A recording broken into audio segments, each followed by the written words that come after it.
Hallelujah, praise the lord. అనుదినము దేవుని కృపావార్త కొరకు ఎదురు చూస్తున్న యేసయ్య బిడ్డలకి నా వందనాలు.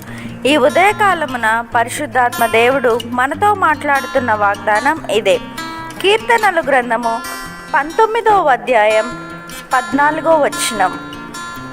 యెహోవా నా ఆశ్రయదుర్గమా, నా విమోచకుడా, నా నోటి మాటలను నా హృదయ ధ్యానమును నీ దృష్టికి అంగీకారములగునుగాక.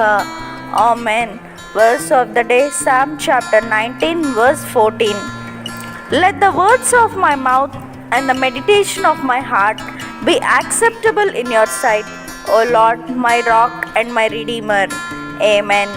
ప్రభు అయిన యేసుక్రీస్తు యొక్క కృపా సమాధానాలు ఎల్లప్పుడూ మీకును మీ కుటుంబాలకును తోడై ఉండునుగాక. Amen. Believe in God that He is going to give more than you asked for. Amen.